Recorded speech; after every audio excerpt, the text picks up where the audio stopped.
Hello प्यारे बच्चों, मैं आपका अपना Amit Verma AV sir HOD physics Motion Education NEET division. प्यारे बच्चों, आपके सामने लेकर के आ रहा हूँ आपके इस पेपर का सॉल्यूशन। और आज हम लोग प्यारे बच्चों फिजिक्स सॉल्व करने वाले हैं जो नीट का ये पेपर 2023 का आया है। तो आइए प्यारे बच्चों, ज़्यादा समय ना खराब करते हुए चलते हैं और करते हैं आज का ये पहला सवाल। तो रेक्टिफायर सर्किट, तो करते हैं प्यारे बच्चों पहला सवाल। A full wave rectifier circuit consists of two PN junctions, a center trip transformer, capacitor, and a load resistance. Which of these components remove the AC ripple from the rectified output? तो प्यारे बच्चों, आपको बताना है जो rectified output है वो उसमें से जो रिपल्स हैं वो कौन सा कंपोनेंट क्या करता है, सेपरेट करता है। पहला ही सवाल है थोड़ा सा रेक्टिफायर से डिफरेंट है, क्योंकि रेक्टिफायर तक की कहानी तो सब जानते हैं कि अल्टरनेटिंग करंट को डायरेक्ट करंट में कन्वर्ट करता है डायोड। लेकिन प्यारे बच्चों, डायोड के बाद भी होता क्या है कि जो आपकी अल्टरनेटिंग करंट होती है, इस अल्टरनेटिंग करंट में आप अगर ध्यान से देखें तो ये अल्टरनेटिंग करंट जब आप इसको रेक्टिफाई करते हैं तो रेक्टिफाई करके ये प्योर डीसी नहीं बनती है ना। इसके अंदर क्या रह जाती हैं, थोड़ी थोड़ी सी रिपल्स रह जाती हैं। तो इन रिपल्स को रिमूव करने के लिए हम लोग क्या करते हैं, यूज़ करते हैं कुछ कंपोनेंट्स का सर्किट के अंदर। वो कंपोनेंट्स क्या क्या हो सकते हैं, वो कंपोनेंट हो सकता है इंडक्टर, वो कंपोनेंट हो सकता है प्यारे बच्चों कैपेसिटर, या वो कंपोनेंट हो सकता है कैपेसिटर और इंडक्टर का कॉम्बिनेशन। ओके, तो थोड़ा सा अगर आगे हम लोगों ने फिल्टर्स के बारे में पढ़ा होता तो ये क्वेश्चन हम जरूर करते। और प्यारे बच्चों, आप सोचिए पीएन जंक्शन डायोड तो केवल क्या करता है, रेक्टिफाई करता है। कैपेसिटर, यस मैंने आपसे कहा था ना कैपेसिटर आ रहा है, इसका मतलब मैं कह सकता हूँ कि जो कैपेसिटर होगा वो एक ऑप्शन है, वो क्या करता है, फिल्टर का काम करता है। और ये उन रिपल्स को क्या करता है, रिमूव कर देता है जो एसी से डीसी बनते समय आई होंगी, है ना। इसकी क्या वर्किंग है, एक लंबा प्रोसेस है, लेकिन अभी अगर अपन ध्यान रखें तो इसका आंसर था प्यारे बच्चों कैपेसिटर।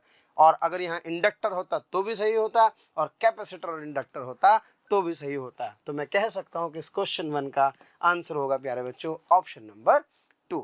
चलिए बढ़ते हैं आगे, करते हैं अगला सवाल। तो प्यारे बच्चों, ये दूसरा क्वेश्चन है ईएम वेव का, इलेक्ट्रोमैग्नेटिक वेव से। मैंने आपको पहले भी कहा था छोटे छोटे चैप्टर तो छोड़ने ही नहीं थे। इस चैप्टर में ये जो इलेक्ट्रोमैग्नेटिक वेव का बहुत बेसिक सा सवाल पूछा गया है। पहला सवाल थोड़ा सा भारी लेवल का, दूसरा देखो कितना लल्लू सवाल। In a plane electromagnetic wave travelling in free space the electric field component of oscillating sinusoidally, ठीक है, जिसकी फ्रीक्वेंसी प्यारे बच्चों इतनी दी गई है, और फिर आपसे कह रहा है एम्पलीट्यूड दिया गया है इतना, then the amplitude of the oscillating magnetic field. अरे बाबा, बीसी तो सभी जानते हैं, यस, ये ई नॉट बराबर बी नॉट इंटू सी। तो प्यारे बच्चों ऑब्वियस है, आपसे क्या पूछ रहा है, आपसे पूछ रहा है मैग्नेटिक फील्ड, तो इसका मतलब ई नॉट को सी से डिवाइड कर देंगे तो I will get the answer. और अगर बात ई नॉट की करते हैं तो ई नॉट आपको कितना दिया है sir, this is 48 divided by 3 into 10 to the power 8, ये आ गया 3 1 जा 3 16, यानी कि प्यारे बच्चों 16 इंटू 10 टू द पावर -8, यानी कि 1.6 into 10 to the power -7 units. है कि कोई option? Yes sir, option second मुझे यहाँ पर प्यारे बच्चों दिखाई दे रहा है, यानी कि इसका आंसर होगा मेरे पास 1.6 into 10 to the power -7 Tesla.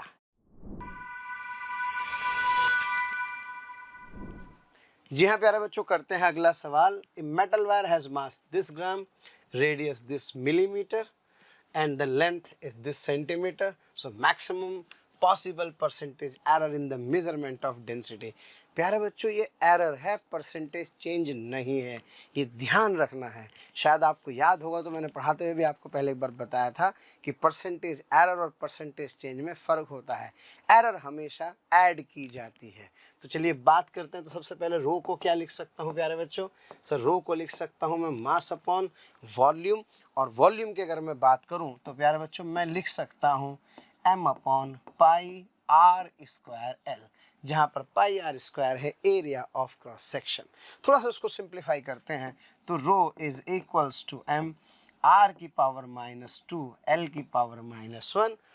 और अगर मैं बात करूं फ्रैक्शनल चेंज की तो D rho by rho is equals to प्यारे बच्चों D M by M minus 2 times D R by R minus 1 into D L by L. चूंकि ये एरर है तो एरर हमेशा ऐड होती है, तो इसलिए हमें यहाँ पर क्या करना होगा, यहाँ पर प्यारे बच्चों प्लस के साइन का यूज करना होगा। So this is equals to D M by M plus 2 times D R by R plus D L upon L, और मल्टीप्लाइड बाय 100 कर देंगे तो ये आ जाएगा प्यारे बच्चों किसके अंदर, परसेंटेज में। अब एक बात ध्यान से समझें, मेटल वायर का मास यानी कि मुझे m दिया है, तो ये क्या है, ये dm है। प्यारे बच्चों मुझे रेडियस दी गई है, इसका मतलब ये r है, तो ये क्या है सर, ये dr है। और अगर मैं बात करूँ लेंथ की, ये क्या है सर, ये लेंथ l है, तो क्या ये dl है। बस भैया उठा के वैल्यू पुट कर दो, और वैल्यू पुट करके प्यारे बच्चों you will get the answer. चलिए दूसरे कलर का पेन लेते हैं, सिंप्लीफाई करते हैं, तो मैं लिख सकता हूँ D rho upon rho multiplied by 100 will give that D M by M. जी हाँ प्यारे बच्चों, 0.02 divided by 0.4 multiplied by 100 plus 2 times, yes D R की वैल्यू मेरे पास कितनी थी भाई, 0.001 डिवाइडेड बाई 0.3, और प्लस अगर मैं बात करूं डी एल बाई एल की, तो ये आ जाएगा मेरे पास 0.02 डिवाइडेड बाई 5 मल्टीप्लाइड बाई 100।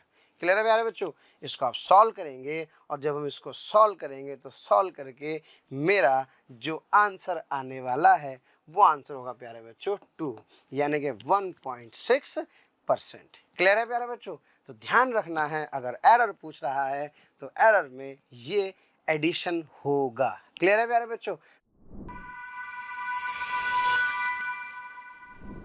चलिए प्यारे बच्चों करते हैं अगला सवाल। एलसीआर सर्किट का सवाल है, साफ साफ पहले लिखा है और रेजोनेटिंग फ्रीक्वेंसी लिख दिया, तो बस समझ लो कोई बहुत बड़ा काम नहीं है।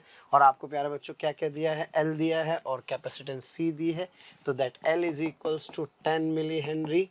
बिल्कुल इसको लिख सकता हूँ 10 इंटू 10⁻³ हेनरी, और कैपेसिटेंस मुझे 1 माइक्रोफैरड यानी कि 1 इंटू 10⁻⁻6 फैरड। और रेजोनेटिंग फ्रीक्वेंसी का फॉर्मूला क्या होता है, दैट इज यस 2π1/LC। तो बेटे एल और सी की वैल्यू यहाँ उठा के रख देंगे, सिंप्लीफाई कर देंगे, you will get the answer 3rd। So option 3 is the correct answer. Paper में कंफ्यूजन के लिए रेडियन पर सेकंड दिया गया है, हम पहले एफ चेक करें, नहीं आ रहा है तो ओमेगा निकाल लें। बाकी मेरे ख्याल से ऐसी कोई दिक्कत नहीं थी, एफ से आपका आंसर आ रहा है। अगले तो प्यारे बच्चों क्वेश्चन कर रहे हैं, एक football player moving southward and the suddenly turn eastward with the same speed toward an opponent, the force that act on the player while turning is। तो प्यारे बच्चों ये जो क्वेश्चन आप देख रहे हैं ये वेक्टर प्लस न्यूटन्स लॉज का सवाल है। आप सभी जानते हैं डायरेक्शंस के हिसाब से। हाँ प्यारे बच्चों, ये है मेरे पास नॉर्थ, ये ईस्ट, ये भैया वेस्ट, और ये मेरे पास क्या है प्यारे बच्चों साउथ। और जो खिलाड़ी है इसकी स्पीड पहले इधर थी, अब भैया इसकी हो गई है इधर, पहले साउथ में थी अब ईस्ट हो गई है। टेल से टेल मिला, वेक्टर डिफरेंस में सब बच्चे जानते हैं ये वेक्टर है v2 - v1 जिसे आप डेल्टा v कहते हैं। तो प्यारे बच्चों डेल्टा v, और मैं जानता हूँ f होता है delta p by delta t, जिसको लिख सकते हैं m into v2 - v1 upon delta t।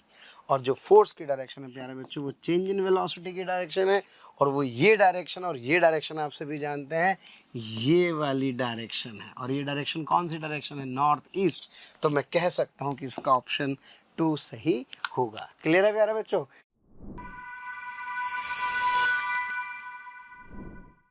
प्यारे बच्चों अगला क्वेश्चन हम लोग देखें, the error in the measurement which arises due to the unpredictable fluctuations in the temperature and voltage supply.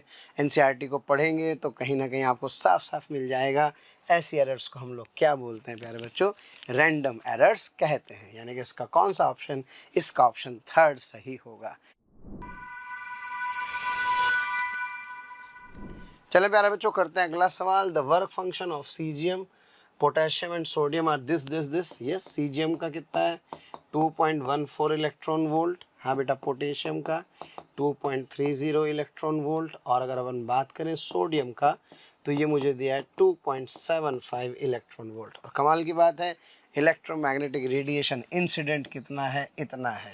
तो भाई सब बच्चे जानते हैं अगर एनर्जी ज़्यादा होगी तभी इलेक्ट्रॉन एमिट होंगे, कम होगी तो एमिट नहीं होंगे। तो अगर मैं बात करूं तो इसकी 2.20 ऑब्वियस है, इससे ज़्यादा है तो इसमें जो एमिशन होगा वो केवल सीजीएम से होगा, हाँ पोटेशियम और सोडियम से नहीं होगा, क्योंकि इनके वर्क फंक्शंस की वैल्यू इस एनर्जी से ज़्यादा है। क्लियर है? तो मैं कह सकता हूँ कि इसका ऑप्शन प्यारे बच्चों 4 सही होगा। प्यारे बच्चों करते हैं अगला सवाल। A bullet is fired from the gun at a speed of इतने metre per second in the direction 30 degree above the horizontal, the maximum height attained by the bullet. भैया सीधे सीधे प्रोजेक्टाइल का बेसिक सवाल आया है। हाँ जी, कितनी स्पीड दी गई है? 280 मीटर पर सेकेंड, और प्यारे बच्चों एंगल कितना दिया गया है? 30 डिग्री, और आपसे पूछ रहा है मैक्सिमम हाइट। ध्यान रखना जी की वैल्यू कितनी दे रखी है? 9.8। तो भाई सीधे सीधे फार्मूला लगाना है, कौन सा? u square sine square theta by 2g। Clear है प्यारे बच्चों? वैल्यू पुट करेंगे, आंसर आ जाएगा, और इसका आंसर होगा ऑप्शन नंबर 2। क्लियर? हाँ प्यारे बच्चों करते हैं अगला सवाल। A 12 volt and 60 watt lamp is connected to the secondary of a step down transformer whose primary is connected to the AC means 220 volt, assuming that transformer to be ideal, what is the current in the primary winding. सब बच्चे जानते हैं P initial is equals to P final, है ना, input is equals to output, और प्यारे बच्चों उसको लिख सकते हैं V1 I1 बराबर V2 I2। क्लियर है? यस। अगर अपन बात करें तो चूंकि मुझे 60 watt lamp is connected to the secondary of the step down, यानी कि मुझे इसकी पावर डायरेक्ट 60 वॉट दी गई है, और चूंकि 220 यहाँ पे मुझे वोल्टेज रखना है, तो क्या मैं प्यारे बच्चों उसके कॉरस्पॉन्डिंग करंट की वैल्यू निकाल सकता हूँ। और प्यारे बच्चों इसका आंसर आएगा ऑप्शन नंबर 4। तो प्यारे बच्चों चलते हैं अगले सवाल की ओर। The resistance of a carbon resistance determined from the, मैं बार बार कहता था प्रीवियस ईयर करना है, क्योंकि कलर कोडिंग देख लो भाई, सवाल आ ही गया कलर कोडिंग का। हाँ जी, B ROY Great Britain very good wife, है ना प्यारे बच्चों। तो सीधे मुद्दे की बात करते हैं। 2200 प्लस माइनस 5%, इसको लिख सकते हैं प्यारे बच्चों 22 इंटू 10 टू द पावर 3। तो तीसरा कलर मतलब ये पहला कलर, ये दूसरा कलर, और ये तीसरा कलर। और अगर 3 नंबर की हम लोग बात करें, है ना बच्चों, किसकी बात करें? 3 नंबर की, तो ये 0 होता है, ये 1 होता है, ये 2 होता है, ये 3 होता है। तो मैं कहूँगा कि यहाँ जो थर्ड आ रहा है वो मेरे पास आ रहा है ऑरेंज, इसलिए मैं कहूँगा कि इसका ऑप्शन प्यारे बच्चों 2 सही होगा। क्लियर है ना? फिर क्वेश्चंस।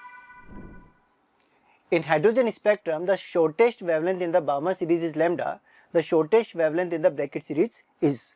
wavelength का जब हम रिलेशन देखते हैं तो रिलेशन हमें मिलता है 1 by lambda is equal to r z square 1 by n1 square minus 1 by n2 square.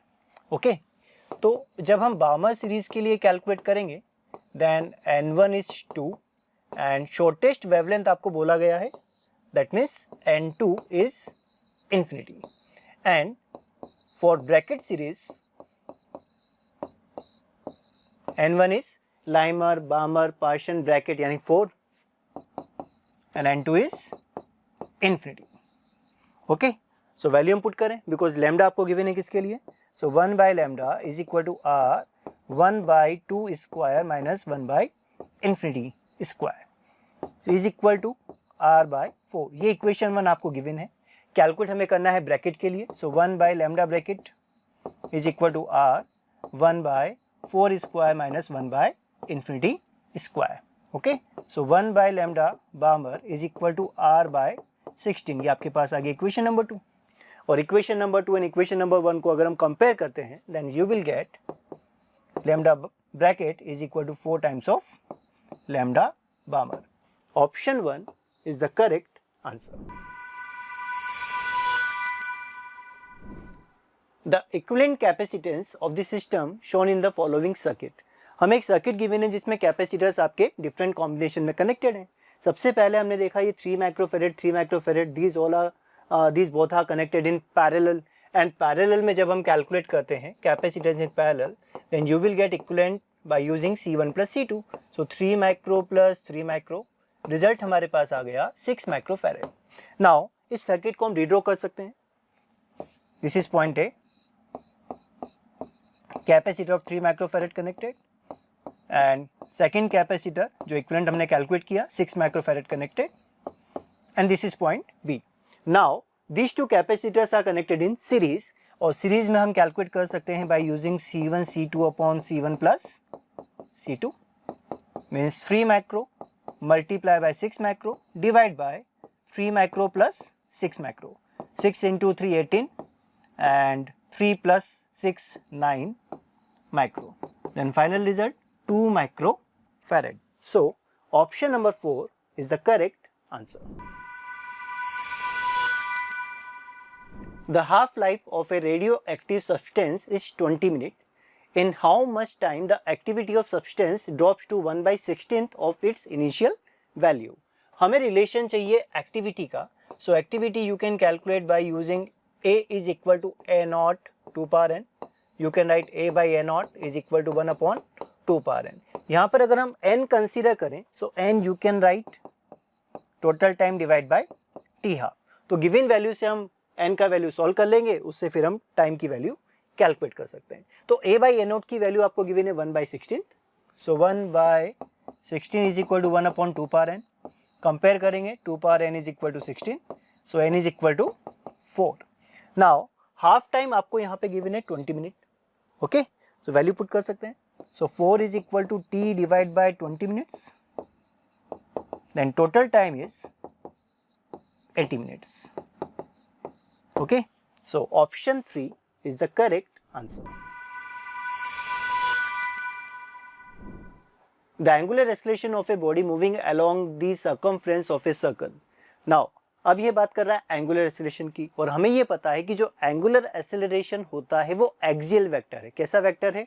Axial vector. हम ये कंसीडर करें कि एक पार्टिकल है r रेडियस के सर्कल में किसी वेलोसिटी से मूव कर रहा है, तो ये रहेगा इसका एक्सिस, ठीक है।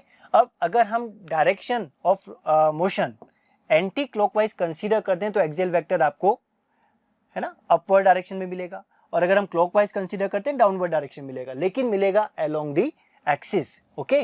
तो इस गिवन कंडीशन के अकॉर्डिंग अल्फा हमें यहाँ पे मिलेगा अलोंग दी एक्सिस, तो डायरेक्शन ऑफ अल्फा हो जाएगा आपका प्लस के कैप, ठीक है। और वैसे भी हमें पता है कि जो एंगुलर एक्सेलरेशन है वो आपका एक्सियल वेक्टर है, तो ऑप्शन हम पढ़ते हैं।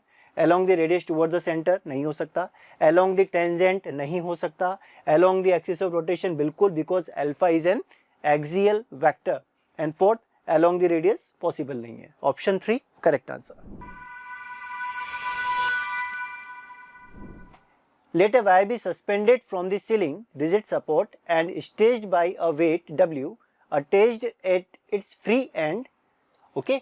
तो यहाँ पर आपको एक सीलिंग गिवन है, इस पर हमने एक वायर कनेक्ट कर दिया, और वायर का जो फ्री एंड है इस पर आपने एक फोर्स लगा दिया, फोर्स हमें गिवन है W। Now the longitudinal stress at any point of the cross sectional area A of the wire, wire का क्रॉस सेक्शन एरिया आपको A गिवन है। नाउ अगर हम स्ट्रेस कैलकुलेट करते हैं, पहली बात यहाँ पे लॉन्गिट्यूडिनल स्ट्रेस बोला है बिकॉज हमने जो फोर्स अप्लाई किया है वो आपका टेंजेंशियल फोर्स है, फोर्स अप्लाई करने में लेंथ इंक्रीज होगा, इसलिए इस स्ट्रेस को क्या बोला गया है?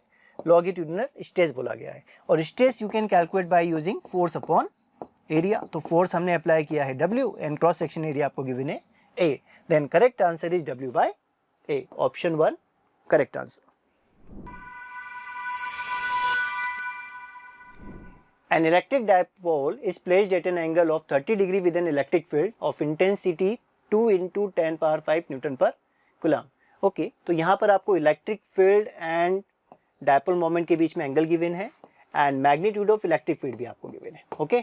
It experiences a torque equal to 4 newton into metre, value of the torque given है। Calculate the magnitude of charge on the dipole if the dipole length is 2 centimetre, okay. तो हमें यहाँ पे कैलकुलेट करना है टॉर्क, टॉर्क मैग्नीट्यूड, टॉर्क का magnitude हम calculate कर सकते हैं by using P E sine theta, जहाँ पे पी रिप्रेजेंट करता है dipole moment, and dipole moment you can calculate by using charge multiply by length multiply by E sine theta, और हमें कैलकुलेट करना है वैल्यू चार्ज का। So Q is equal to torque divide by L E sine theta.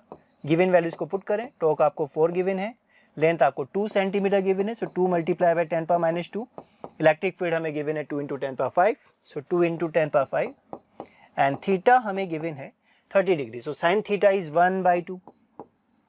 Okay, ये result हमें मिला। सो 2 and 2 cancel out, 4/2 2, and 10 power -2 plus 5, so 10 power 3, and you can write 10 × 10 power -3, which is equal to 2 millicoulomb. So charge on dipole is 2 millicoulomb. Option 3 correct answer.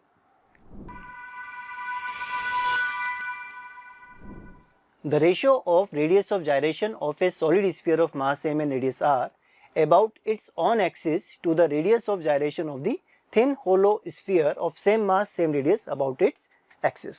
तो सबसे पहले हम radius of gyration calculate कर लेते हैं। So M K square is equal to, for solid sphere हम calculate कर रहे हैं सबसे पहले, for sphere solid sphere M R square. Okay, so K square is equal to 2/5 R square, so value of K is √2/5 multiply by R. Similarly हम hollow sphere के लिए calculate कर सकते हैं। About its on axis hollow sphere का moment of inertia होता है 2/3 mr square, which is equal to M K square. So from here K square is equal to 2/3 R square, so K is equal to 2/√3 R. First sphere के लिए हम इसको K1 consider कर लेते हैं, and hollow sphere के लिए हम इसको K2 कंसीडर कर लेते हैं। अब आपसे रेशियो पूछा गया है K1/K2, which is equal to 2/5 √r divided by 2/3 r. R cancel out, and the correct answer is √3/5। लेकिन किसी भी ऑप्शन में आपको अंडर रूट नहीं दिया गया है, that means this question is bonus. Okay. The venturimeter works on, तो वेंचुरीमीटर जो वर्क करता है वो आपके बर्नौलीज प्रिंसिपल पे वर्क करता है। थ्योरेटिकल क्वेश्चन है, direct you can write. The magnitude and direction of the current in the following circuit. एक सर्किट हमें गिवन है जिसमें 2 बैटरीज कनेक्टेड हैं, दोनों कनेक्ट हैं आपकी अपोजिट पोलरिटी में, बिकॉज फर्स्ट बैटरी का पॉजिटिव आपका टूवर्ड्स ई है ना, A to E, and second battery का पॉजिटिव आपको इधर दिया है। इसका मतलब दोनों बैटरीज आपकी अपोजिट पोलरिटी में कनेक्ट है, और हमसे पूछा गया कि सर्किट में करंट कितना है और उसका डायरेक्शन कितना है। तो डायरेक्शन हम यहाँ से बिल्कुल आइडेंटिफाई कर सकते हैं, जो आपकी डोमिनेटिंग बैटरी है उसी के अकॉर्डिंग होना चाहिए। तो ये तो रहेगा करंट का direction. Now we want to calculate value of current. तो current you can calculate by using V net upon R net. Ohm's law का इक्वेशन यूज कर लें। वी नेट, 2 बैटरीज हैं, दोनों अपोजिट पोलरिटी में कनेक्टेड हैं, so net potential हमें मिलेगा 10 - 5। एंड रजिस्टेंस की अगर हम बात करें तो यहाँ पे रजिस्टेंस है 2, 1 and 7, and all are connected in series, because ये आपको एक सिंगल लूप गिवन है। तो यहाँ पे रजिस्टेंस हो जाएगा 2 + 1 + 7, सो 5 डिवाइड बाई 7, करंट आ गई 0.5 एम्पियर। ओके, तो एक ही ऑप्शन में वैसे आपको 0.5 एम्पियर गिवन है, यही करेक्ट होना चाहिए। और डायरेक्शन भी अगर हम देख रहे हैं तो डायरेक्शन आपको यहाँ पे क्लॉकवाइज दिख रही है, यानी जो करंट फ्लो करेगा, करंट जो फ्लो करेगा वो A to B फ्लो करेगा through E। So option 1 is correct answer, 0.5 ampere from A to B through E।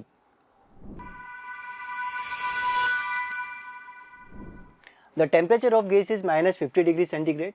To what temperature the gas should be heated so that the RMS speed is increased by 3 times. Okay, so RMS speed and temperature का जो relation है वो आपको कुछ इस तरीके से मिलता है। यहाँ पे टेम्परेचर होना चाहिए केल्विन में, तो सबसे पहले हम इस -50 डिग्री सेंटीग्रेड को केल्विन में कन्वर्ट करेंगे, which is equal to 223 kelvin. Okay, and आपको दिया है कि जो स्पीड है वो कितना हो गया, 3 टाइम इंक्रीज हो गया। सो V1 अगर हम V कंसीडर करते हैं तो V2 आपका हो जाएगा 4 times of V, 3 time increase होने के बाद टेम्परेचर 1 हमारे पास है 223, ओके। सो हमें कैलकुलेट करना है T2, क्लियर, ओके। नाउ इस इक्वेशन को हम यूज़ कर लें। So V2 by V1 is equal to under root T2 by T1। So 4V divide by V is equal to T2 हमें कैलकुलेट करना है डिवाइड बाय 223, ये अंडर रूट में आ गया। सो स्क्वायर कर सकते हैं। सो T2 इज इक्वल टू, हमने इसको स्क्वायर किया, V कैंसिल आउट, तो यहाँ पर आ गया आपका 16 मल्टीप्लाई बाय 223, दोनों को मल्टीप्लाई कर लें। सो 223 मल्टीप्लाई बाय 16, 6 3 एंड 35, तो टेम्परेचर आपके पास आ गया 3568, लेकिन यह है आपका केल्विन में, ओके। और हमें इसको कैलकुलेट करना है बिकॉज ये ऑप्शन तो हमें दिख नहीं रहा केल्विन में, 2 ऑप्शन यहाँ पे केल्विन के भी हैं, तो ये दोनों करेक्ट नहीं है। दैट मीन्स हमें इसको डिग्री सेंटीग्रेड में कन्वर्ट करना होगा। डिग्री सेंटीग्रेड में कन्वर्ट करने के लिए हम क्या करेंगे, इसमें हम 273 माइनस कर देंगे। माइनस करने के बाद आपको आंसर मिल जाएगा in terms of degree centigrade which is equal to 5 9 2 and 3295 degree centigrade. So option 1 is the correct answer. Okay dear students, next question statement type का सवाल है। 2 स्टेटमेंट आपको गिवन है। इस टाइप के क्वेश्चन में आपको चेक करना है कि कौन सा स्टेटमेंट करेक्ट है और कौन सा इनकरेक्ट है। तो फर्स्ट स्टेटमेंट देखिए, इसमें बोला है photovoltaic devices can convert optical radiation into electricity. बिल्कुल करेक्ट स्टेटमेंट है, क्योंकि सोलर सेल्स जो होते हैं ये ऑप्टिकल रेडिएशन को किस में कन्वर्ट करते हैं, इलेक्ट्रिसिटी में कन्वर्ट करते हैं, करेक्ट। सेकंड बात करें सेकंड स्टेटमेंट की, तो zener diode is design to operate under reverse bias in breakdown region, that is also correct, क्योंकि जेनर डायोड का जो ऑपरेटिंग है, आप बिल्कुल बेसिक से आप समझते हैं, जानते हैं इस बात को कि रिवर्स बायस में क्या करता है, ब्रेक डाउन रीजन होता है, दैट मीन्स वहाँ पर कोई आपको आउटपुट नहीं मिल रहा उसके क्रॉस। तो ऑप्शन जो होगा यहाँ पर 4th करेक्ट होगा। 4th ऑप्शन को राइट टिक करें। ओके स्टूडेंट्स, नेक्स्ट क्वेश्चन देखिए। इस क्वेश्चन में इन्फॉर्मेशन गिवन है, Young's double slit experiment 2 statement are given. फिर से एक स्टेटमेंट टाइप का सवाल और YDAC से सवाल पूछा गया है। पहला सवाल पूछा है, if screen is moved away from the plane of a slit, angular separation of the fringe remains constant. Basically इस क्वेश्चन में आपसे पूछा है एंगुलर सेपरेशन की बात हो रही है। एंगुलर सेपरेशन का जो फॉर्मूला होता है वो होता है लैम्डा अपॉन डी, और आपको जो क्वेश्चन में बोल रहा है कि उसको जब आप डिस्टेंस उसकी क्या कर रहे हैं, मूव अवे, मतलब डिस्टेंस इंक्रीज कर रहे हैं, कैपिटल डी को इंक्रीज कर रहे हैं, तो एंगुलर सेपरेशन क्या रहता है, कांस्टेंट रहता है। बिल्कुल सही बात है, क्योंकि एंगुलर सेपरेशन का जो फॉर्मूला होता है लैम्डा अपॉन स्मॉल डी होता है। तो ऑप्शन जो स्टेटमेंट 1 है वो क्या हुआ, करेक्ट हुआ। स्टेटमेंट 2 की बात करें, स्टेटमेंट 2 में बोला है, if the monochromatic source is replaced by another monochromatic source of the larger wavelength, the angular separation of the fringe. देखिए थीटा जो है किस पे डिपेंड कर रहा है, लैम्डा पे डिपेंड कर रहा है। तो क्वेश्चन बोल रहा है कि अगर इसकी मोनोक्रोमेटिक सोर्स की वेवलेंथ अगर अपन इंक्रीज करते हैं तो एंगुलर सेपरेशन क्या होगा, डिक्रीज होगा। ये बात गलत है, क्योंकि डायरेक्टली प्रोपोर्शनल है। तो स्टेटमेंट 2 क्या हो गया सर, ये तो फॉल्स हो गया। अब देखिए कौन सा ऑप्शन है, both statement 1 and 2 are false, नहीं, statement 1 is true but statement 2 is false, that is correct. तो ऑप्शन 2 इज करेक्ट है। सेकंड ऑप्शन को राइट टिक करेंगे। Okay students, next question. इस क्वेश्चन में बेसिकली साउंड से रिलेटेड सवाल है और क्लोज ऑर्गन पाइप और ओपन ऑर्गन पाइप का बिल्कुल आसान सा सवाल आपसे पूछा हुआ है।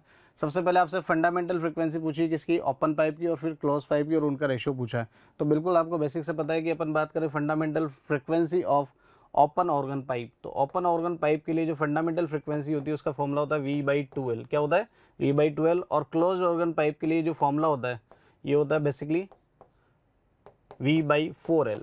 तो अब अपन को क्या करना है, इनका रेशियो कैलकुलेट करना है। तो देखिए V से तो V कैंसिल आउट हो जाएगा, 4 ऊपर शिफ्ट हो जाएगा, तो 4/2 दैट विल बी 2:1। तो करेक्ट आंसर जो होगा वो फर्स्ट होगा। बहुत बेसिक सा सवाल था, option 1 is correct here. Okay students, next question जो है मैग्नेटिक एनर्जी पूछी। बहुत बेसिक सा सवाल है, मैग्नेटिक एनर्जी इंडक्टर के अंदर स्टोर्ड एनर्जी, बिल्कुल फॉर्मूला बेस्ड सवाल। आपको फॉर्मूला बस मालूम होना चाहिए इस सवाल के लिए, हाफ Li²। बेसिकली आप समझ पा रहे हैं कि इंडक्टेंस जो आपको गिवन है वो कितनी गिवन है, 4 माइक्रो हेनरी। दैट मीन्स यहाँ पर अपन पुट कर दें 4। देखो चेंज करने की जरूरत क्यों नहीं है, क्योंकि आपको ऑप्शन माइक्रो में भी गिवन है, मिली में भी। तो अभी मैं माइक्रो में रख के सोल्व कर देता हूँ। अगर आंसर माइक्रो वाला मैच नहीं करेगा तो मिली में कन्वर्ट कर लूँगा। आई की वैल्यू कितनी गिवन है, 2 एम्पियर। तो 2 का यहाँ पर क्या करेंगे सर, स्क्वायर करेंगे। तो 1/2 इंटू 4 इंटू बेसिकली 4, इससे कैंसिल आउट हो गया 2 टाइम्स, तो बेसिकली ये आ गया 8। अब जो आंसर आया किसमें आया, माइक्रो में आया, और आप कैलकुलेट कर रहे हैं एनर्जी तो माइक्रो जूल, तो ऑप्शन 3 इज करेक्ट हियर। बिल्कुल आसान सवाल, फॉर्मूले में सिर्फ वैल्यू पुट करनी है, कोई कन्वर्ट करने की जरूरत भी नहीं है क्योंकि ऑप्शन माइक्रो में भी हमें गिवन है। Option 3 is correct here. Okay students, next question optics से बहुत ही आसान सवाल, क्रिटिकल एंगल जो परसेप्शन होता है कि इससे सवाल आना ही होना होता है और वो आ ही चुका है। क्रिटिकल एंगल से रिलेटेड सवाल है, बिल्कुल आसान सा। Sine theta is equal to basically formula होता है mu r upon mu denser, mu r upon mu denser, और हम लोग जानते हैं म्यू इज इक्वल टू क्या होता है सर, सी बाई वी होता है। तो जो म्यू के लिए रिलेशन है उसको क्या कर दो, वी के लिए क्या करो, रेसिप्रोकल कर दो, तो ऊपर क्या आ जाएगा, V D upon V R. Basically velocity के लिए रिलेशन लिख दिया है, क्यों, क्योंकि हमें क्वेश्चन में जो इन्फॉर्मेशन गिवन है वो डिस्टेंस और टाइम की इन्फॉर्मेशन गिवन है वेलोसिटी कैलकुलेट करने के लिए। डेंसर मीडियम के लिए जो आपको गिवन है वो 10x, बेसिकली स्पीड का फॉर्मूला अपन बात करें तो speed is equal to simply क्या होता है sir, speed is equal to होता है डिस्टेंस अपॉन टाइम। कोई दूसरा यहाँ पर बहुत ज़्यादा अपन को परेशान नहीं होना है, सिंपल स्पीड कैलकुलेट कर लेनी है। तो डिस्टेंस डेंसर मीडियम के लिए 10x, उसके लिए टाइम कितना गिवन है सर, t2 गिवन है, अपॉन रेयर मीडियम के लिए डिस्टेंस गिवन है x, और टाइम कितना गिवन है सर, t1। x से x कैंसिल आउट हो गया। अब हमें कैलकुलेट करना है क्रिटिकल एंगल थीटा सी, तो sine theta C is equal to हो गया tan t1 अपॉन t2। तो यहाँ से थीटा सी की जो वैल्यू आ जाएगी कितनी आ जाएगी सर, ये आ जाएगी sine inverse tan t1 upon t2। तो आप देखेंगे करेक्ट ऑप्शन जो है थर्ड ऑप्शन यहाँ पर करेक्ट है, थर्ड ऑप्शन को राइट टिक करें। ओके स्टूडेंट्स, नेक्स्ट क्वेश्चन देखिए, आपको सवाल जो पूछा है सो बोला है in the galvanometer G does not show any deflection in the circuit shown the value of capital R. Basically हमें ये जो कैपिटल आर है इसकी वैल्यू फाइंड आउट करनी है। तो इस सर्किट से सबसे पहले तो मैं करंट फाइंड आउट कर लूँ। करंट बेसिकली कितना हो जाएगा, वी अपॉन आर, बेसिकली कितना हो गया 400 प्लस आर, ठीक है। तो ये करंट आ गया, और बेसिकली इसमें अपन लगा दे V is equal to I R, तो हमारे पास क्या आ जाएगा, आर की वैल्यू जाएगी, क्योंकि गैलोमीटर में कोई करंट शो नहीं कर रहा, तो ये वैल्यू यहाँ एज इट इज़ मैंने पुट कर दी। 10 अपॉन 400 प्लस आर इंटू जो आर है उसकी वैल्यू जो है वो कितनी है सर, ये वाली वैल्यू आर है, और यहाँ पर वी की जगह जो पुट कर देना है 2 पुट कर देना है। तो 2 is equal to 400 plus R into R. अब इसको सॉल्व कर लेते हैं, सॉल्व करिए, क्रॉस मल्टीप्लाई करिए, तो ये हो जाएगा sir 800 plus 2r is equal to 10r। तो यहाँ से आ जाएगा sir 8r is equal to 800। तो यहाँ से r की जो वैल्यू आ जाएगी वो आ जाएगी सर 100 ओम। तो करेक्ट आंसर जो होगा इस सवाल का वो होगा 2, सेकेंड ऑप्शन को राइट टिक करें। ओके स्टूडेंट्स, नेक्स्ट क्वेश्चन बहुत ही आसान सा सवाल, मैग्नेटिज्म से मैग्नेटिक फ्लक्स किसके अक्रॉस पूछा है, एनी क्लोज सरफेस। बिल्कुल देखते हैं आंसर लगाने वाला सवाल, ऑप्शन 4 इज करेक्ट। आप सब लोग जानते हैं क्लोज सरफेस के लिए जो मैग्नेटिक फ्लक्स होता है वो क्या होता है, 0 होता है। तो option 4 is correct here. Okay students, next question Carnot engine से पूछा हुआ बिल्कुल ही आसान सवाल, आपको सिर्फ फॉर्मूला यूज करना है एफिशिएंसी का, नीटा is equal to 1 minus T2 upon T1। नीटा कितना 50%, 50% तो कितना हो जाएगा नीटा की वैल्यू सर, नीटा की वैल्यू जाएगी 50/100, दैट मीन्स 1/2 हो जाएगी।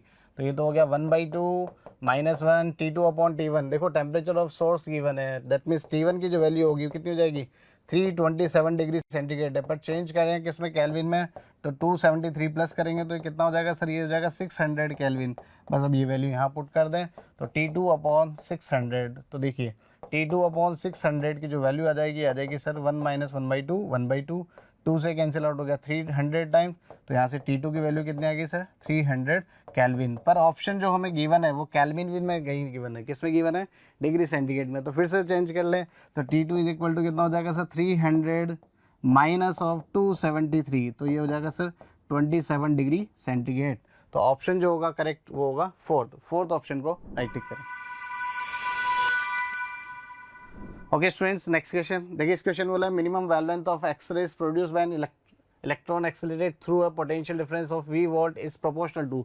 ध्यान रखना मिनिमम वेवलेंथ मतलब वेवलेंथ को पूछ रहा है किसके प्रोपोर्शनल है। बेसिकली रिलेशन जो है एनर्जी का अपन जानते हैं कि SC/λ, और आपने उसको पोटेंशियल डिफरेंस v से एक्सेलरेट किया है तो QV, SC/λ is equal to QV, ये रिलेशन एस्टेब्लिश्ड होता है। तो बस अब समझना ये कि आपको जो पूछा है वो वेवलेंथ के लिए पूछा है, तो 1/λ is inversely proportional to v हो गया। तो v 1/v is proportional to क्या हो जाएगा लैम्डा, इसको इन्वर्स कर दिया तो यहाँ से अपन समझ पा रहे हैं कि जो लैम्डा है वो किसके प्रोपोर्शनल है, 1/v, that means potential difference. तो करेक्ट आंसर जो जाएगा वो हो जाएगा first option is correct here. Okay students, next question जो पूछा हुआ है, AC source is connected to capacitor C due to decrease in operating frequency. Basically frequency को डिक्रीज कर रहा है और आपसे डिस्प्लेसमेंट करंट, कैपेसिटिव रिएक्टेंस इन पर कमेंट करवा रहा है।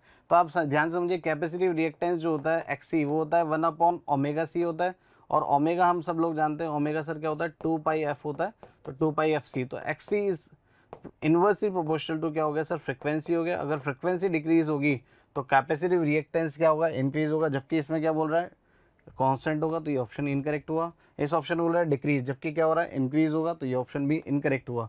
अब बात रही सवाल में डिस्प्लेसमेंट करंट की, जो कि ऑप्शन फर्स्ट और सेकंड में आपको दिखाई दे रहे हैं। तो current basically I is equal to क्या होता है, V/R।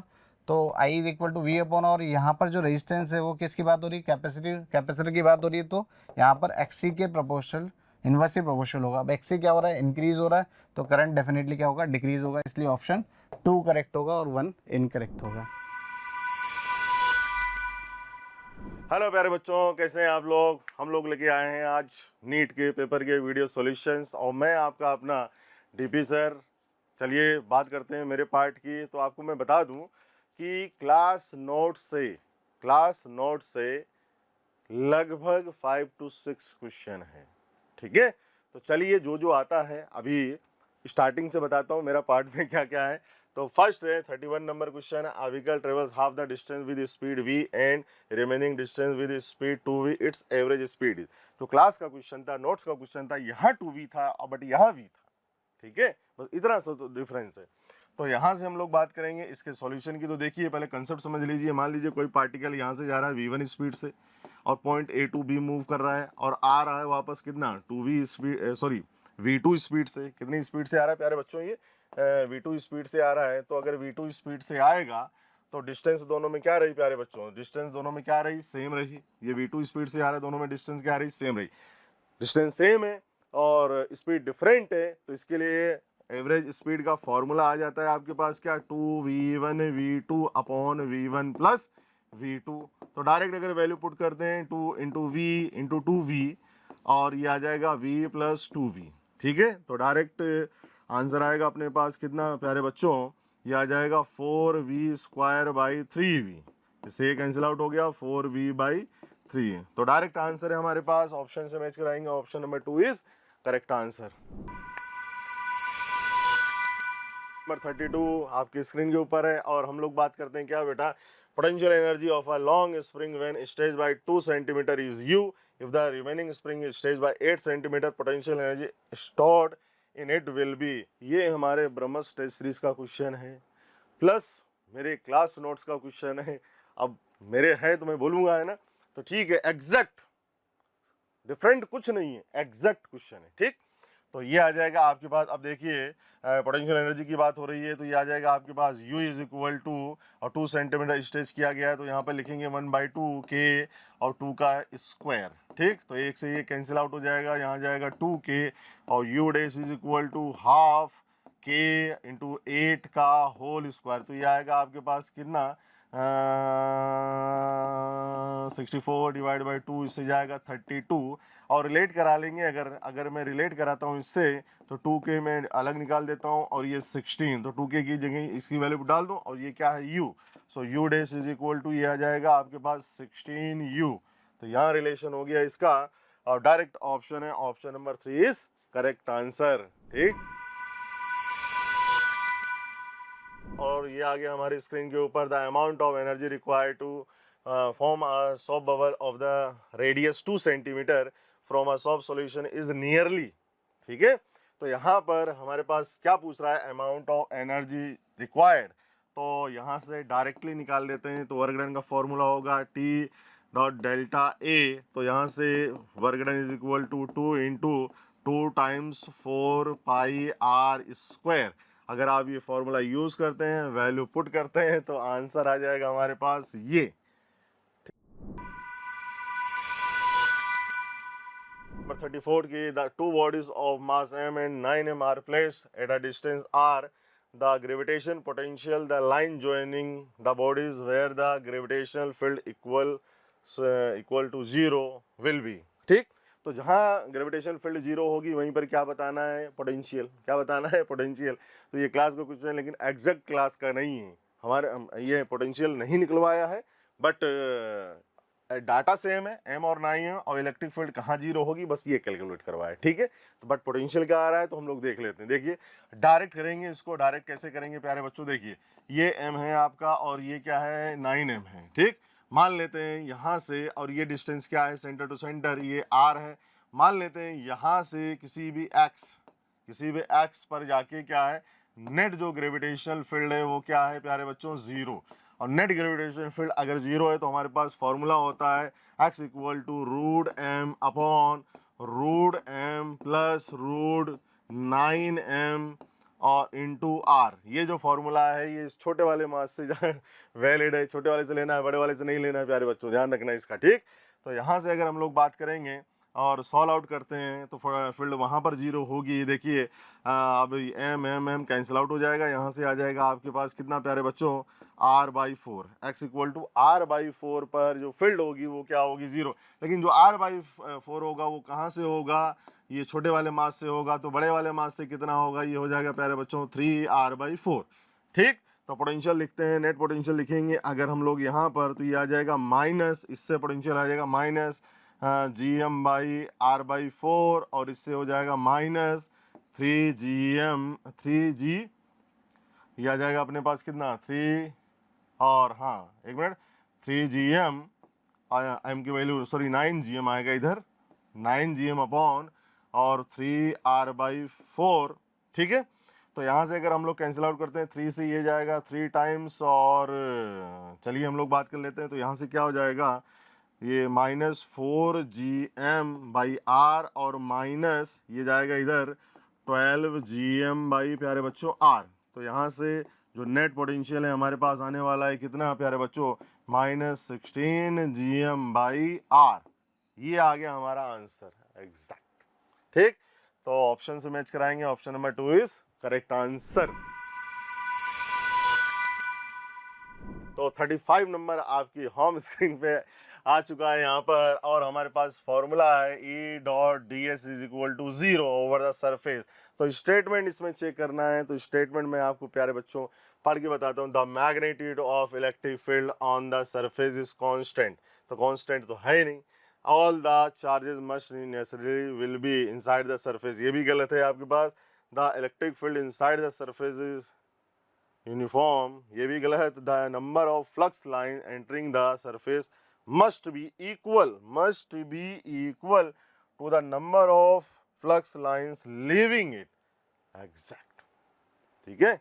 ये है, तो option number 4 is correct answer, ठीक है। थ्योरेटिकल क्वेश्चन था, क्लास में हम लोग थ्योरी में लिखा देते हैं, इसको बता भी दिया जाता है ना, ठीक है। तो 4 नंबर इज करेक्ट आंसर। तो यहाँ पर आता है 36 नंबर दिया, देखते हैं क्या बोलता है। The radius of innermost orbit of hydrogen atom is 5.3 into 10⁻11 metre, और what is the radius of third allowed orbit of hydrogen atom, ठीक। तो हमारे पास यहाँ पर डायरेक्टली फॉर्मूला होता है, और डायरेक्टली फॉर्मूला होता है तो और क्या, what is the radius of third allowed orbit of hydrogen atom. तो यहाँ पर डायरेक्टली फॉर्मूला क्या हो जाएगा, Rn is equal to n square into R1। तो अगर यहाँ पर n की वैल्यू क्या है प्यारे बच्चों, n is equal to 3, third orbit के लिए बोल रहा है। So Rn is equal to, यह आ जाएगा आपके पास 3 स्क्वायर इंटू R1, R1 कितना है 5.3 इंटू 10⁻11। सो ये आ जाएगा आपके पास 9 इंटू 5.3 है, तो यहाँ पर 3 करेंगे हम लोग, 5.3 इंटू 10⁻11, ठीक है। और अगर आप इसको सॉल्व करते हैं मेरे दोस्तों, प्यारे दोस्तों, तो आपका ऑप्शन आता है 4.77। तो मैं लिख सकता हूँ यहाँ पर 4.77, ये एंगस्ट्रॉम, ठीक है। तो option number 3 is correct answer, ठीक है। चलिए 7 नंबर क्वेश्चन आता है, क्या बोलता है काइनेमेटिक्स का। इस बार काइनेमेटिक्स से 4 to 5 क्वेश्चन आए और सब सिंपल है, ठीक है। 2 क्वेश्चन हमारे भी हैं, तो ब्रह्मास्त्र से क्लास नोट से नहीं, ब्रह्मस्त्र है, ठीक। तो a bullet from a gun is fired on a rectangular wooden block with a velocity u. When bullet travels 24 centimeter through the block along its length horizontally, velocity of bullet becomes u by 3. ठीक है, तो then it further penetrates into the block in the same direction before coming to rest exactly at the other end of the block. The total length of the block is, क्या बात कर रहा है ये, total length की बात कर रहा है। तो कंसेप्ट सेम है, दो केसेस हैं इसमें, और इसमें दो केसेस में फर्स्ट केस क्या है, मान लीजिए ये पेनेट्रेट करता है कितना, यहाँ से एंटर कर रहा है u स्पीड से और यहाँ से लीव करेगा क्या u by 3 से, और डिस्टेंस कितनी कवर कर रहा है प्यारे बच्चों, 24 सेंटीमीटर। कितनी कवर कर रहा है, 24 सेंटीमीटर। अब देखिए वेलोसिटी डिक्रीज हो रही है तो एक्सेलरेशन क्या होगा इसमें, अपोजिट डायरेक्शन में। फर्स्ट वी कैलकुलेट एक्सेलरेशन, तो जो कि है रिटार्डेशन, जो कि है रिटार्डेशन। तो यहाँ पे बात करेंगे इनिशियल रफ्तार है आपके पास, और थर्ड इक्वेशन का यूज़ करेंगे क्योंकि फाइनल है, इनिशियल है, और रिटार्डेशन है और डिस्टेंस है। तो हम लोग कैलकुलेट कर लेते हैं यहाँ से, तो ये आ जाएगा u by 3 का whole square is equal to u square minus 2a into 24। इसको इधर ले जाओ, इसको इधर ले आएंगे तो ये आ जाएगा आपके पास 48a और u square minus u square by 9। तो यहाँ से 48a is equal to 9u square minus u square 8u square by 9। 8 से ये जाएगा 6 टाइम और 6 मल्टीप्लाई होगा 54। तो एक्सेलरेशन आ गया आपके पास u स्क्वायर बाई 54। ये आ गया रिटार्डेशन आपका, जो कि है अपोजिट डायरेक्शन में। अब हम लोग बात करते हैं, मान लीजिए ये आपकी टोटल डिस्टेंस है, यहाँ से एंटर हो रही है स्पीड u और यहाँ पर क्या हो गया 0। तो बताना है कि कितनी डिस्टेंस ट्रेवल किया, और जो रिटार्डेशन है, रिटार्डेशन की वैल्यू है आपके पास u स्क्वायर बाई 54, ठीक है। तो यहाँ पर बात होगी हमारे पास इक्वेशन की, और इक्वेशन की हम लोग बात करते हैं, देखिए थर्ड इक्वेशन ही लगाएंगे इस जगह। तो यहाँ पर 0 हो जाएगा, ये u स्क्वायर होगा माइनस 2a कितना है, ये आ जाएगा, माइनस लगा दे रहा हूँ क्योंकि रिटार्डेशन की बात हो रही है, u square by 54 into D, पलट के इधर ले आओ और 2 से इसको कैंसिल आउट करो 27। तो इधर लाओगे u square D upon 27 is equal to u square से ये गया और d is equal to 27 centimetre. This is correct answer, 4 number is correct answer, ठीक है। 10 resistor, each of resistance R are connected in series to a battery of EMF E and negligible internal resistance. Then those are connected in parallel to the same battery. The current is increased n times the value of n is. हमसे पूछ रहा है अगर हम लोग इसका ratio निकाल लें तो भी हम लोग क्या बता पाएंगे, करेक्ट आंसर। तो सीरीज के लिए अगर हम लोग देखेंगे E is equal to current आ जाएगा अपने पास कितना, ये आ जाएगा 10R। अगर पैरेलल के लिए देखते हैं हम लोग तो ये करंट आ जाएगा आपके पास E अपॉन R बाई 10, ये अपॉन R बाई 10। तो अगर यहाँ से बात करेंगे तो यहाँ से अगर हम लोग बात करें तो 10E अपॉन R ये हो जाएगा। अगर यहाँ से आप रेशो निकालते हैं इसका, R से R कैंसिल आउट हो जाएगा, इससे ये कैंसिल आउट हो जाएगा, तो ये आ जाएगा आपके पास यहाँ पर 1/100, ठीक है। तो ये पैरेलल करंट 100 टाइम्स इंक्रीज हो जाएगा यहाँ से, ठीक। तो यहाँ से अगर हम लोग बात करेंगे n की जो वैल्यू है वो कितनी है बेटा, 100, कितनी है 100, ठीक है। तो बात करते हैं हम लोग the net impedance of the circuit is, ये आपके पास इंडक्टर है, कैपेसिटर है और ये आपके पास रजिस्टर है। तो RLC सर्किट है, इम्पिडेंस की बात हो रही है, तो इम्पिडेंस का डायरेक्ट फॉर्मूला है आपके पास, ये है R square plus XL minus XC का होल स्क्वायर, ठीक है।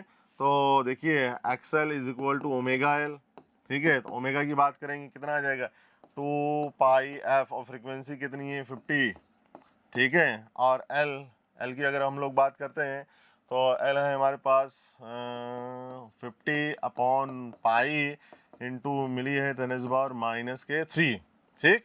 तो यहाँ से बात हो जाएगी आपके पास कितनी प्यारे बच्चों, तो यहाँ से हम लोग बात कर लेते हैं, पाई से पाई कैंसिल आउट हो जाएगा और ये आ जाएगा आपके पास कितना, XL इज इक्वल टू और 100, ठीक, इंटू 50, इसको नीचे ले जाते हैं, ये हो जाएगा 3 टाइम्स 1 2 1 2, ठीक है।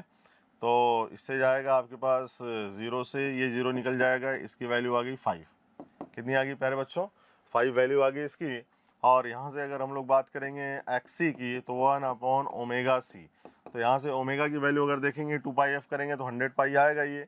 तो इसकी वैल्यू डाल देते हैं कि 100 पाई और ये C की वैल्यू अगर हम लोग लिखते हैं तो 1000 और 1000/पाई इंटू 10⁻⁻⁶। ठीक है, तो 1 2 3 4 5, तो ये 5 आएगा, -1 बचेगा, पाई से पाई कैंसिल आउट हो जाएगा, ये पलट के ऊपर जाएगा। तो x की वैल्यू कितनी आ रही वाली है 10। ठीक है, तो ये आ गया आपके पास। और रजिस्टर, ये आपको रेजिस्टेंस जो है 10 ओम दिया हुआ है, तो Z इज इक्वल टू ये हो जाएगा 10 का स्क्वायर प्लस, और अगर हम लोग यहाँ से बात करें तो ये आ जाएगा 10 - 5, तो 5 का स्क्वायर। ठीक है, तो यहाँ से आ जाएगा √125 और Z इसकी वैल्यू आ जाएगी अपने पास कितना 5√5। अब अगर देखेंगे तो ये आ गया आपके पास, यूनिट भी लगा देते हैं, option number 2। So option number 2 is correct answer. तो नेक्स्ट क्वेश्चन की बात करते हैं प्यारे बच्चों। ये लॉजिक गेट हर साल क्वेश्चन जरूर आता है, तो यहाँ पे बहुत ही सिंपल क्वेश्चन है। देखिए यहाँ पे नॉट गेट है और ये आपके पास क्या है नैंड गेट। तो यहाँ पर आ जाएगा A बार और ये आ जाएगा B बार। ठीक है, तो यहाँ पर हो जाएगा A बार डॉट B बार। ठीक, अब यहाँ पे नॉट गेट लगा है तो यहाँ से जो इनपुट होगा A डॉट B बार पर बार। अब अगर हम लोग यहाँ पर ब्रेक करेंगे, किसका ऑपरेटर ब्रेक करेंगे, तो हमारे पास जो इसकी वैल्यू आने वाली है A bar bar plus B बार पे बार। ठीक है, तो अगर यहाँ से आ जाएगा ये A plus B is correct answer. ठीक, अब यहाँ तो ये तो गेट मिला है, ये तो और गेट है। ठीक है, A प्लस B जो मिला है ये तो और गेट है। तो और गेट की टेबल क्या होती है, और गेट की टेबल होती है मेरे दोस्त, ये देखो A B और A प्लस B। ठीक, ये और गेट की टेबल है, तो 0 0 1 1, तो ये 0 1 0 1। ठीक है, तो यहाँ से अगर और गेट की टेबल देखें तो 0 0 0 0 1 1 1 0 1 1 1 1, ये हो गया है और गेट की टेबल। अब इसमें मैच करा लेते हैं भैया, option number 1 is correct answer. देख लो इधर मिला लिखा है। ठीक है, Then in this question the resistance of a platinum wire at 0 degree Celsius is 2 ohm and 6.8 ohm at 80 degree Celsius. The temperature coefficient of resistance of the wire is, okay, then क्या हो जाएगा, resistance कितना होगा हमारे पास of the wire, R is equal to R naught into 1 plus alpha into delta t। ठीक है, तो question में आपसे पूछा है temperature coefficient of the resistance of the wire. Then आपको R कितना दे रखा है 6.8, इनिशियल रेजिस्टेंस था 2 ohm into 1 plus alpha find out करना है। टेम्परेचर कितना हो गया हमारे पास 80 डिग्री सेल्सियस। ठीक है, तो ये कितना हो जाएगा हमारे पास, ये कैंसिल आउट हो गया 3.4, then 3.4 is equal to 1 plus alpha into 80, then 2.4 is equal to alpha into 80, then alpha is equal to 2.4 divided by 80 means 3 divided by 100 which is equal to 3 into 10 की power -2 per degree Celsius। ठीक है, तो correct option क्या होगा, option number 2 is the correct answer. Question, the two lenses are of same focal length f but one is convex and the other one is concave. When they are placed in contact with each other the equivalent focal length of the combination will be, okay, तो यहाँ पर आपको एक convex lens दे रखा है और उसके साथ साथ कॉन्टेक्ट में कॉन्केव लेंस दे रखा है। ठीक है,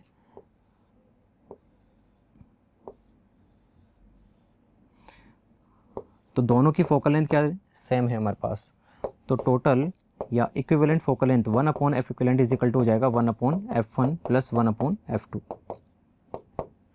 तो कॉन्वेक्स के लिए हो जाएगा हमारे पास 1/f और कॉन्केव के लिए हो जाएगा -1/f।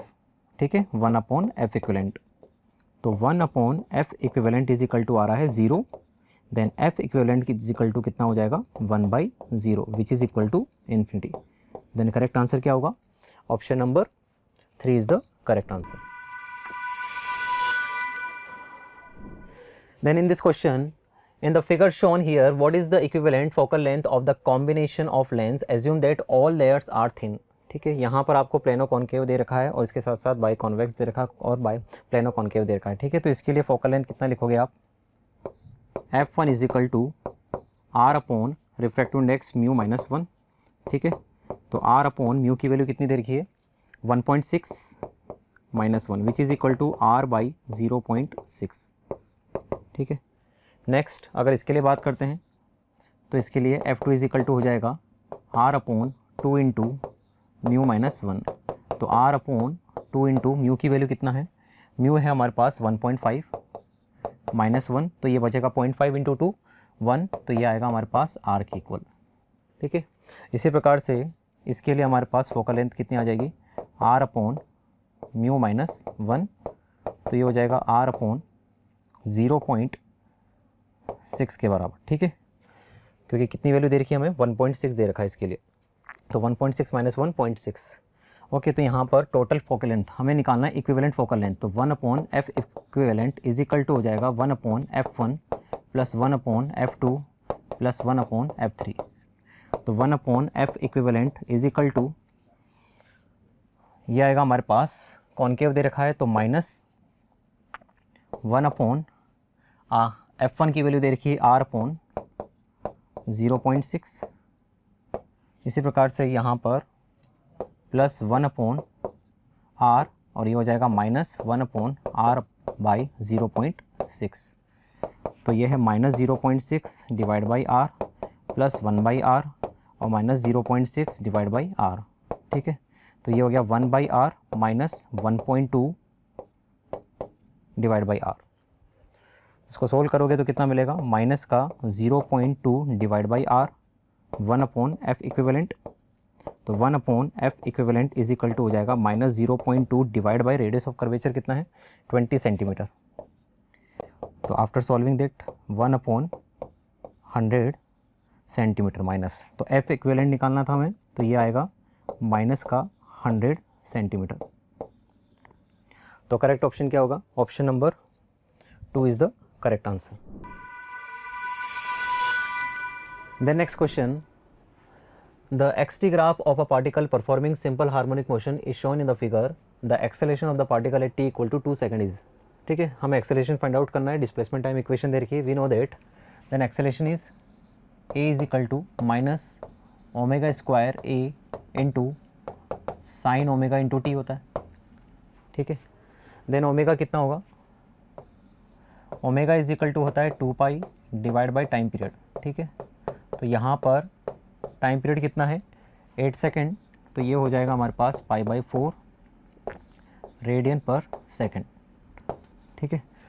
तो एक्सेलेरेशन इज इक्वल टू हो गया माइनस पाई बाई 4 का होल स्क्वायर इनटू एम्पलीट्यूड कितना दे रखा है at t equal to 2 second, amplitude है हमारे पास यहाँ पर 1, तो मल्टीप्लाई 1 इंटू साइन ओमेगा की वैल्यू है हमारे पास pi by 4 into time t equal to 2 second पे पूछा गया है, तो ये हो जाएगा हमारे पास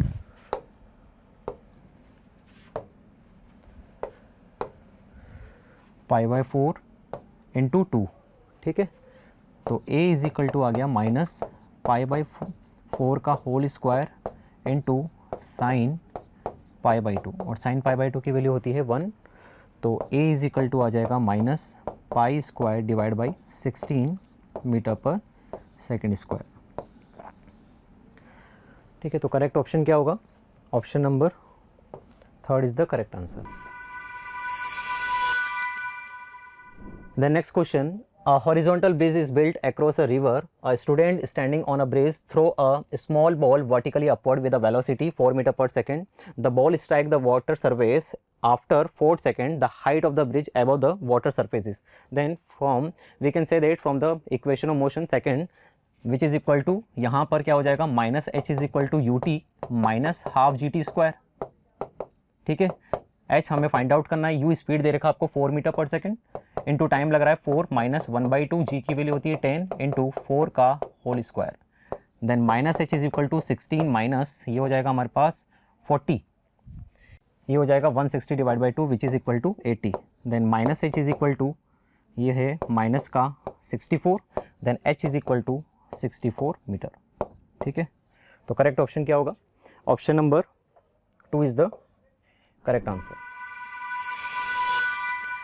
The next question, a very long conductive wire is bent into in a semicircular shape from A to B as shown in a figure. The magnetic field at point P for a steady current configuration is given by. Okay तो यहाँ पर आपको एक semi infinite wire दे रखा है, उसी प्रकार से यहाँ पर सेमी सर्कुलर दे रखा है, उसी के साथ साथ सेमी इन्फिनिटी वायर. तो इसको तो यहाँ पर आपसे क्वेश्चन पूछा है पॉइंट P पर मैग्नेटिक फील्ड कितना होगा. तो तीनों के लिए मैग्नेटिक फील्ड फाइंड आउट कर लीजिए. तो इसके लिए मैग्नेटिक फील्ड B1 वेक्टर, इसके लिए मैग्नेटिक फील्ड B2 वेक्टर और इसके लिए मैग्नेटिक फील्ड B3 वेक्टर. तो magnetic field at point P is equal to B1 vector plus B2 vector plus B3 vector के बराबर हो जाएगा. ठीक है, तो B1 वेक्टर कितना लिखोगे यहाँ पर सेमी इन्फिनिटी वायर के लिए, ये हो जाएगा mu naught I upon 4 pi R. ठीक है, यहाँ पर जो डिस्टेंस दे रखी है वो D is equal to R given है. डायरेक्शन क्या लिखोगे इसकी, डायरेक्शन वाइज बात की जाए तो डायरेक्शन हो जाएगा हमारे लिए इनवर्ड, तो इसको क्रॉस लिख दो. B2 सेमी सर्कुलर आर्क दे रखा आपको, तो इसके लिए मैग्नेटिक फील्ड लिखोगे म्यू नॉट प्लस का mu naught I upon 4 into R. Direction क्या हो जाएगा आउटवर्ड, तो ये dot.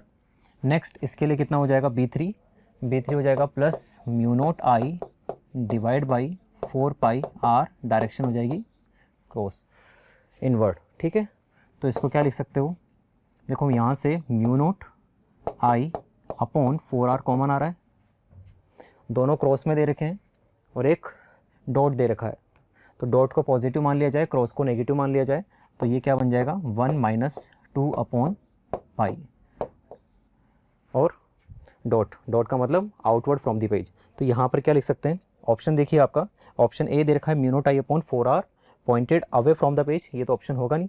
Next mu naught I upon 4R into 1 minus 2 upon pi pointed away from the page.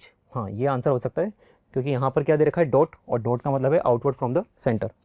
इसी प्रकार से mu naught I upon 4R into 1 minus 2 upon pi pointed into the page, और next दे रखा है mu naught I upon 4R pointed into the page. तो इसको क्या लिख सकते हो आप, mu naught I upon 4R into 1 minus 2 upon pi, और ये हो जाएगा pointed away from the page. ठीक है, तो करेक्ट ऑप्शन होगा option number 2 is the correct answer. The next question, a satellite is orbiting just above the surface of the earth with period t.